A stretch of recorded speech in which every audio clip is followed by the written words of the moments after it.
Hey guys. So welcome back to part 2 of acceptance. So I've decided to create a part 2 because I feel like there's still so much that I need to share with you guys. So the real reason that fighting to change people doesn't work, that's what I want to share with you today because I think it is important. As in my last episode, I talked about like trying to change people, and trying to change people is not our job. That's not our business. That's not what we're here for. Because remember, the only person we can control and change is ourselves. Now, can we influence people to want to make changes in their lives? Absolutely. And we do that by living our own. We don't do that by force. So here's what happens in your brain the second that somebody tells you what to do. You push back. So there's a psychologist. His name is Jack Brehm. And he called this psychological reactance. And decades of research since have confirmed it in parents, in teenagers, in coworkers, in in-laws, and in siblings. The harder you push someone to change, the harder they resist. And it's not because they're stubborn, it's their wiring. We all have that wiring. Brain imaging even shows it.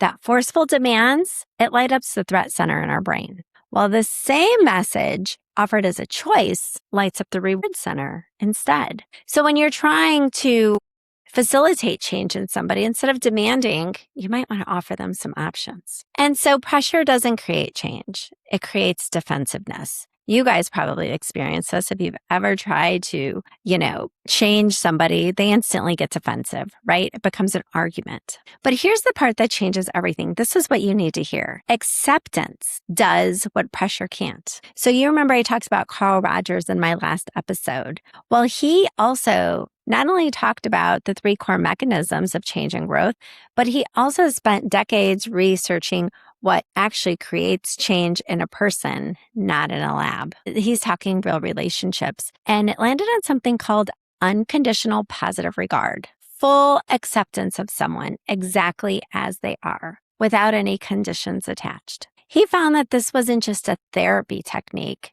It's a dynamic that shows up in marriages and close families and relationships where a person feels safe enough to drop the performance. And he documented that when people feel fully accepted, they don't get stuck. They move. So if you've ever been unconditionally loved, and by that I mean you can do wrong, you can make mistakes, you can mess up, but that person is still there. They still accept you.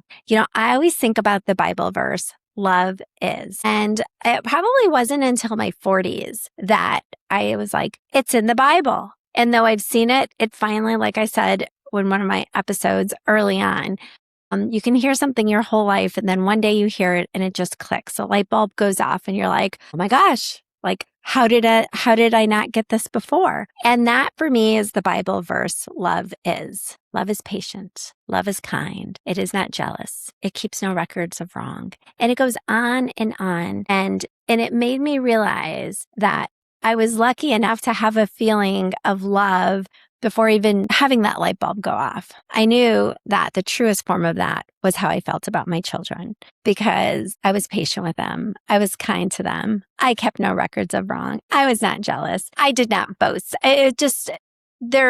Everything that love is exactly how I felt about them. Okay, I went off on a tangent there, but the point is that when you are unconditionally accepted, and sometimes that looks a lot like love, true love, it is easy for you to have the courage to make changes and to do something different, right? Acceptance isn't the opposite of change. It's what makes change possible in the first place. So if there's somebody in your life that you've been trying to change, you've been trying to control, and I challenge you to start accepting them. So acceptance of others only works when it's paired with one other thing, and that's ownership of yourself. Now, we have another psychologist I want to introduce, and that's Julian Rotter's research on locus of control.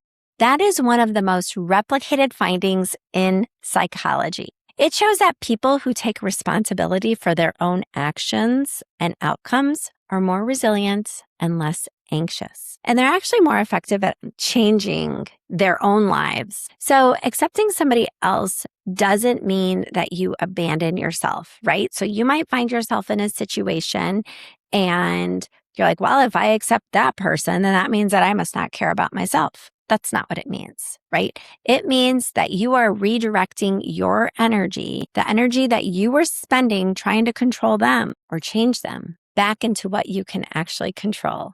And what do I say that is? Yourself. The only person you can control is yourself. So what I would like to challenge you to do is to use my framework and notice the urge to fight for the change. When you are trying to change somebody, right? If you find yourself in a relationship, whether it's with your significant other, your spouse, your boyfriend, your girlfriend, your child, your parent, your sibling, and you are wanting to change them, okay, I want you to notice that.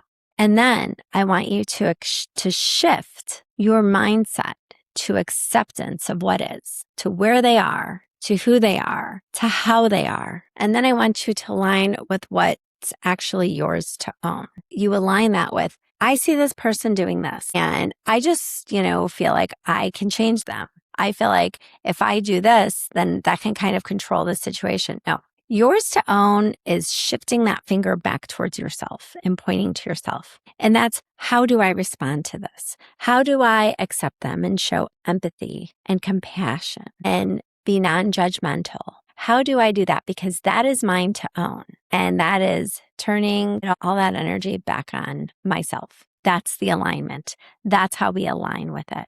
And that's just not because it feels good. That's the research. And also, I just want to share one of my very, very favorite quotes. And that is by Oprah Winfrey, who, if you don't know by now, is one of my mentors. She's very inspiring to me. She says, forgiveness is giving up the hope that the past could have been any different. Forgiveness is giving up the hope that the past could have been any different. So whether that is yourself or someone else, I love this quote because that is often what we are holding on to, is that something happened and we're still hoping that it could have been different. Because if that didn't happen, then we would be able to accept what is today, but we aren't able to accept it because we haven't forgiven. And in forgiving, we haven't been able to give up the hope that the past could have been any different. The hurts that happened, the words that were said, the things that weren't said, the actions that were taken, the actions that weren't taken. That's the hope. If that could have been different, then we could accept what it is today, but it wasn't different. And how we forgive is we give up the hope that it could have been any different. It just is what it is. And we are finally able to accept that. And that is why acceptance and forgiveness go hand in hand. Forgiveness of ourselves, that something in our past could have been different. Forgiveness of others, that something from the past with them could have been different. And this is all important because I go back to, yet again, conscious living, understanding why we are having a hard time accepting someone or ourselves, and not just living in the autopilot of, well, it's been like that for years. It's just how it is.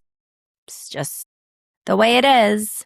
No, that's not what we're doing. We're here to be conscious, to be awake, to be fully present in this moment and understanding that we are rejecting something and it's time that we accept it, because when we accept, well, then that's when change can happen. So I hope that this additional episode of acceptance helps you to free yourself, to free yourself from the hope that the past could have been any different with others, and that you are now able to free up some space in your mind and in your heart for goodness and health and, quite frankly, something new. So I hope to see you next week. If you know anybody who is struggling with acceptance or who is trying to change another, please share this episode with them. I really think that it can help somebody maybe light up that light bulb that's been dim for a long time, or maybe just that aha moment that they need to have. Thank you for listening, and I look forward to seeing you next week.